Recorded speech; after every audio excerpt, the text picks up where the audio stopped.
आज all India SC/ST advocate welfare organisation registered संस्था ने कड़कड़डुमा कोर्ट सभागार में डॉक्टर भीमराव अंबेडकर परिनिर्वाण दिवस बड़ी ही धूमधाम से मनाया। नमो तस्से भगवतो अरहतो सम्मा सम्बुद्धस्से बुद्धं शरणं गच्छामि धम्मं शरणं गच्छामि संघं शरणं गच्छामि द्वितीयंपि बुद्धं शरणं गच्छामि द्वितीयंपि धम्मं शरणं गच्छामि द्वितीयंपि संघं शरणं गच्छामि तृतीयंपि बुद्धं शरणं गच्छामि तृतीयंपि धम्मं शरणं गच्छामि तृतीयंपि संघं शरणं गच्छामि। त्रिशरण संपन्न पाणातिपाता वेरमणि सिक्खापदं समादयामि अदीन्नदाना वेरमणि सिक्खापदं समादयामि कामेषु मिच्छाचारा वेरमणि सिक्खापदं समादयामि मूसावादा वेरमणि सिक्खापदं समादयामि सुरामेर्मज्जपमादठाना वेरमणि सिक्खापदं समादयामि। साधु साधु साधु। परिनिर्वाण दिवस है और हमारे यहाँ बाबा साहब डॉक्टर भीमराव अंबेडकर के लिए सभी लोग उपस्थित हुए हैं और अपनी अपनी बात अपने अपने तरीके से कह रहे हैं। हमने सुनी है। हमने अभी सुना जैसे कि कह रहे हैं कि पार्टी विशेष की बात हम नहीं करते, सरकारें कोई भी आई हैं, लेकिन मैं खुद जानता हूँ, जहाँ तक देखता हूँ कि दलित समाज का तो शोषण ही हुआ है। आप ये मत कहिए विशेष सरकार ने यानी ज़्यादा किया है या कम किया, जो भी सरकार आई है उन्होंने शोषण ही किया है। आप कितना अच्छा मानते हैं इसको बताएं। दूसरी सरकार, अब तो ये सरकार चलो हैं, सरकार को छोड़ दीजिए, इससे पहले भी सरकारें नहीं हैं, उसके टाइम में भी शोषण होता रहा है, तो इसके विषय में क्या कमी रही है? देखिएगा, देश के अंदर जब देश आज़ाद हो रहा था उससे पहले ही हमने देखा कि यहाँ पे केवल दो ही वर्ग को गिना जाता था, एक मुस्लिम और गैर मुस्लिम जी। तो मुस्लिम का जो प्रतिनिधित्व है मुस्लिम लीग कर रही थी जी, और यहाँ हिंदुओं का जो प्रतिनिधित्व जो कर रही थी कांग्रेस कर रही थी। जब कांग्रेस को लगा कि भाई आज यदि हम कट्टरता से बात करेंगे, मनुस्मृति को यहाँ लागू करेंगे, तो यहाँ पे बड़ी समस्या उत्पन्न हो सकती है, क्योंकि उस समय आज़ादी के समय पे कुछ मानवतावादी दृष्टिकोण रखने वाले नेता भी थे और अधिकारीगण भी थे जो अच्छी अच्छी पोस्टों पर बैठे हुए थे। तो उन्होंने उसमें से दो भाग बनाए, एक लिबरल और एक कठोर। जो कांग्रेस को जो उन्होंने लिबरल कहा और जो बाकी जनसंघ जिसे बोलते हैं आज की डेट में RSS बोलते हैं, वो एक मनुवादी सोच रखने वाली बात थी। इन 50-60 साल के समय के अंदर उन्होंने उसी एजेंडे को, कांग्रेस ने उसी जो मनुवादी एजेंडे को धीरे धीरे आगे बढ़ाया, ताकि वो लोग जो मनुवादी सोच रखने वाले हैं वो सभी पोस्टों पे पहुंच जाए। लगभग 50 साल बाद में वो उसमें सक्सेसफुल हुए, जिसका रिजल्ट आज हम देख रहे हैं कि सभी संवैधानिक संस्थाओं पे उन्हीं मनुवादी लोगों का वर्चस्व है, और वो लोग नहीं चाहते कि देश के अंदर समता, स्वतंत्रता, भाईचारा आए। जो भगवान बुद्ध की थी करुणा, प्रेम, भाईचारा वाली बात थी, वो आ सके। इसी चीज़ का उन्होंने करते हुए 50 साल में इसको यहाँ तक लेके आए हैं। आज देखेगा वही विचारधारा की बात है, बाबा साहब जी की विचारधारा है, डॉक्टर BR अम्बेडकर जी की विचारधारा है, वो समतावादी, स्वतंत्रतावादी, समतामूलक विचारधारा है। बस आज जो संघर्ष है वो विचारधारा का संघर्ष है, परंतु लोग बहुत माहिन तरीके से नहीं समझ पा रहे हैं कि विचारधारा का संघर्ष है। एक मनुवादी विचारधारा है जो ऊंच नीच की भावना को प्रेरित करती है, एक विचारधारा है जो कट्टर विचारधारा है जो ऊंच नीच की बात करती है। इसलिए आज देश की स्थिति है। अदरवाइज यदि विचारधारा संविधान के अनुसार चलती तो आज संविधान, हम देश के अंदर समतामूलक समाज को स्थापित कर देते। और हमारे पास एक सीनियर एडवोकेट्स हैं, हम इनसे जानना चाहेंगे। चौधरी साहब हैं, लो बात करेंगे। सर, बाबा साहब भीमराव अम्बेडकर के निर्माण दिवस पर क्या कहना चाहेंगे? बाबा साहब ने जिस भारत का सपना देखा था वो भारत बिल्कुल बेकार होता जा रहा है। ये राजनीतिज्ञों की सोच ने और वोट की राजनीति ने जातिवाद में विखंडित कर दिया है। बाबा साहब जातिवाद के कट्टर विरोधी थे, सभी समाज को लेकर चलते थे, सभी समाज के कल्याण के लिए उन्होंने काम किया। हमेशा जो अपने बात को दबंग तरीके से रखा, चाहे नेहरू हो चाहे गांधी जी हो, उनका हमेशा विरोध किया जहाँ विरोध करने की बात आई, और जहाँ जो है समर्थन करने की बात आई वहाँ समर्थन किया, क्योंकि अच्छे काम के लिए उन्होंने हमेशा जो आगे आकर के अपना काम किया। बाबा साहब अम्बेडकर वो विद्वान व्यक्ति थे कि उस समय में बहुत ही लोगों को इस डिग्री तक पहुंचना नामुमकिन था। बहुत ही गरीबी से उठ करके इतने अच्छे पदों पर रहे और संविधान का निर्माण किया, ऐसे संविधान का निर्माण किया आज तक इनके बस की नहीं है कि उसमें कोई भी संशोधन कर सके, क्योंकि आज इतना कोई विद्वान व्यक्ति नहीं है जो बाबा साहब के लिखे हुए को उसमें संशोधन करके आगे जो कैसे रणनीति बनाई जाए। आज कुछ कानून ऐसे हैं जो अंग्रेजों के दिए हुए हैं, उनमें आमूलचूल परिवर्तन होना जरूरी है, लेकिन हमारी सरकारें कोई परिवर्तन नहीं करना चाहती। कुछ एक्ट ऐसे हैं जो जबरदस्ती थोपे गए हैं, उनमें संशोधन करना जरूरी है।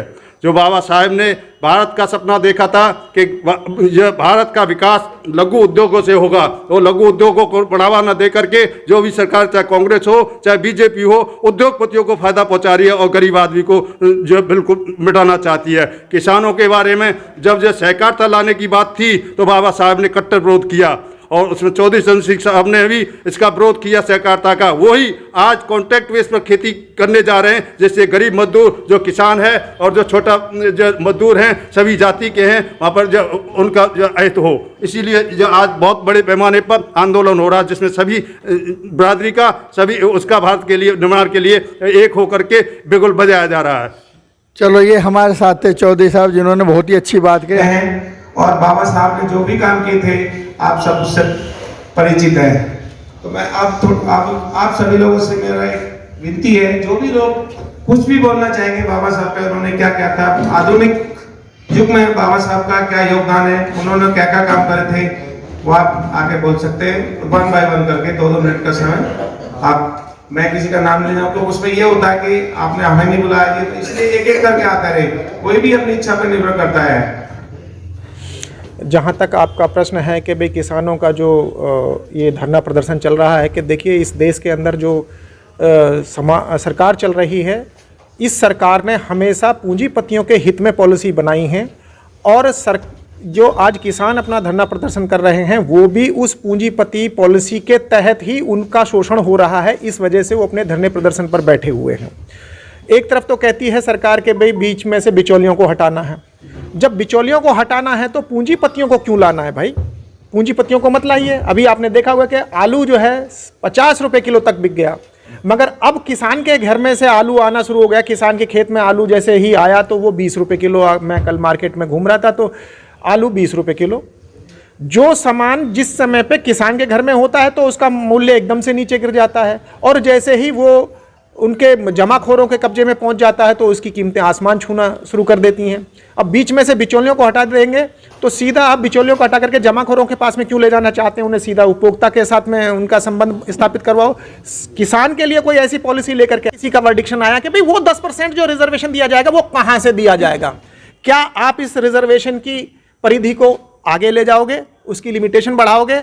क्या उसको 59.5% करोगे, या वो 49.5% में से ही होगा? इसके बारे में अभी सब गौण हैं, सब मौन हैं। और दूसरी बात तो यह है कि मैं रिजर्वेशन के ऊपर एक बात और कहना चाहता हूं कि देखिए रिजर्वेशन कहां पर इंप्लीमेंट होगा? रिजर्वेशन इंप्लीमेंट होगा सरकारी सेक्टर में, और सरकारी सेक्टर को इस सरकार ने बंद कर दिया है। सरकारी सेक्टर को इन लोगों ने खत्म कर दिया है। इस लॉकडाउन नाम का एक हथियार इन्होंने लेकर के पूरे देश के जितने PSUs हैं उनको बेच दिया है। उसकी वजह से बेचने के बावजूद जो है जितनी भी सरकारी नौकरियां थी वो खत्म कर दी हैं इन्होंने। रेलवे देखिए सारी चीजें खुल गई हैं, 3 चीजें बंद हैं, ना तो कोर्ट में ठीक से काम हो रहा है, ना कॉलेज और स्कूल चल रहे हैं, और ना रेलवे चल रही है। रेलवे इतना बड़ा ऑर्गेनाइजेशन है इस देश के अंदर जो कि पूरे देश को, और इसमें करोड़ों की संख्या में एम्प्लॉयमेंट था, उस करोड़ों की संख्या के एम्प्लॉयमेंट को इन्होंने खत्म करके अडानी और अंबानी को ट्रेन को बेचने का हिसाब किताब कर दिया है। उन्होंने 150 ट्रेनें खरीदी हैं और उनका टाइम टेबल शेड्यूल फिक्स करने के लिए अभी तक इन्होंने ट्रेनों को नहीं चलाया है। जो 5-10 रुपए में आदमी यहाँ से मेरठ तक पहुँच जाता था, अब उसको लगभग 150-125 रुपया देना पड़ेगा, तब जाकर के वो मेरठ पहुँचेगा।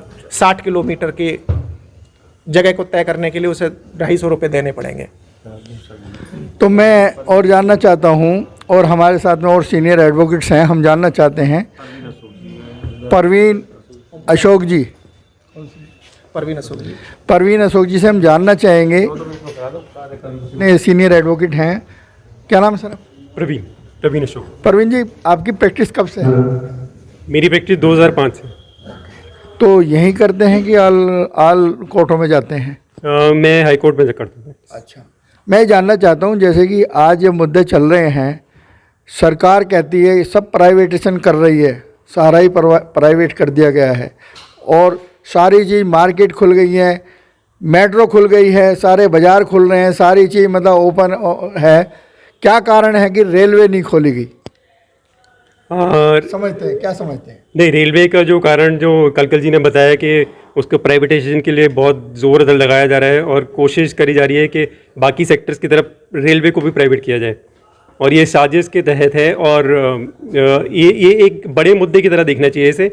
बाबा साहब ने जो बहुत सारे काम करे थे, उसमें से सबसे जो प्रबल काम था वो था कॉन्स्टिट्यूशन बनाने का, और ये इन सारी चीज़ों को, जो स्ट्रक्चर्स जो बाबा साहब ने बनाए थे, उसमें जुडिशरी भी शामिल थी, उसमें बाकी स्ट्रक्चर्स भी थे, इकोनॉमिक स्ट्रक्चर्स भी थे, रेलवेज़ भी थी, इनको डिस्ट्रॉय करने के लिए लॉज लेके आ रहे हैं और इनकी अहमियत को कम करा जा रहा है और प्राइवेटाइजेशन की तरफ सबको धकेला जा रहा है।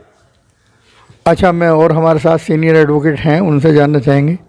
देखिए, दलित समाज के जितने कानून तो बहुत अच्छे बने हुए हैं, इनमें अमल कम लाया जाता है, इसी विषय में आप क्या कहना चाहेंगे? इसके पीछे सबसे पहले मैं आपको जय भीम नमो बुद्धा करता हूँ और आप सबका स्वागत करता हूँ। और जो अभी आपने विषय उठाया, दलित समाज के पीछे सबसे बड़ा कारण है हमारे पूंजीपतियों का, जो कभी नहीं चाहते कि हम लोग उनके साथ में बैठ के कोई बिजनेस करें या बातें करें, या उनसे सबसे ज़्यादा डर दलित समाज का पूंजीपतियों को है कि अगर ये लोग आगे आ गए, क्योंकि एजुकेशन में दलित समाज सबसे आगे जा रहा है और ऊपर जा रहा है, और सबसे बड़ा डर इन्हें यही है कि अगर इन्हें आगे से नहीं रोका गया तो ये हमारे रास्ते रोक देंगे, इसलिए दलित को कुचला जा रहा है और दबाया जा रहा है। पीछे हम इतने देखते हैं दलितों के साथ अत्याचार हो रहे हैं, दिल्ली में नहीं और यानी अदर स्टेटों में भी होते चले आ रहे हैं। इस पे के लिए भी आपकी क्या संस्था कोई काम करेगी? जी हाँ, हमारी संस्था पूरे देश में काम करेगी, और दलित समाज नहीं, हम चाहते हैं कि सभी लोगों के लिए काम करें। तो हमारे साथ और महिला एडवोकेट हैं, हम जानना चाहेंगे थोड़ा। बड़े अच्छा, हम इनसे क्वेश्चन करना ज़्यादा नहीं कि बड़े सीनियर एडवोकेट हैं, तो इनसे हम जानना चाहेंगे, महिलाओं को क्या आप कहना चाहेंगे कि वो हमारे समाज के जो काम रुके हुए हैं, या मतलब उनको आगे लाने के लिए महिला कैसे आगे आएँ? महिलाओं को जागरूक करने के लिए हमें उनसे मिलना ज़रूरी है, उन्हें प्रभावित करने के लिए उनके अधिकारों के बारे में बताना ज़रूरी है, और सिर्फ इतना ही नहीं, उनको आगे लाकर उनसे इस तरह की एक्टिविटीज़ भी करवाना ज़रूरी है जिससे उन्हें लगे कि उनके अंदर एक क्षमता है। अपनी क्षमताओं को जब वो यूज़ करती हैं तो उसके बाद वो आगे भी आती हैं और औरों के लिए भी काम कर पाती हैं। जैसे कि हम उदाहरण ले, जब से हमारा संविधान आया है, संविधान के आने के बाद इंदिरा गांधी खुद उसका पहला एग्जाम्पल है। जब वो राष्ट्रीय नेता बनी तो देश के लिए जो काम उन्होंने किए उन्हें कोई नहीं भुला सकता। इसी प्रकार किरण बेदी जी को एग्जाम्पल अगर हम ले तो एक IPS ऑफिसर के रूप में उन्होंने जिस तरह डिसिप्लिन दिया, तो वो भी एक महिला थी। महिला की तरह वो हिम्मत और भी IPS ऑफिसर थे, वो नहीं कर पाए जो हिम्मत और जो कार्य क्षमता किरण बेदी जी ने दिखाई। जब जब महिलाओं को मौका मिलेगा, अपनी क्षमता का जो परिचय वो देती हैं, उसको समाज हमेशा देखता रह जाता है। और हमारे संविधान ने जो हमारी बहन मायावती जिस प्रकार उभर कर आगे आई हैं, उन्होंने भी यह साबित कर दिया है कि महिला चाहे किसी भी वर्ग विशेष से हो, लेकिन यदि उसे मौका दिया जाए तो वो समाज का एक ऐसा निर्माण कर पाने में सक्षम है जिसकी समाज कल्पना करता है। जी, हम जानना चाहेंगे समाज के नवयुवकों को आप किस तरह संदेश देना चाहेंगे? पहले तो आपको जय भीम, नमो बुद्धाय, आपका धन्यवाद, आप हमारे इसको कवरेज दे रहे हैं। देखिए, अभी तो सबसे बड़ी समस्या है कि संविधान को बचाने की। संविधान का ये हाल कर दिया है जब से इस सरकार ने संविधान दिवस मनाना शुरू किया। संविधान दिवस मनाना शुरू किया तो संविधान ख़त्म करने का काम शुरू कर दिया।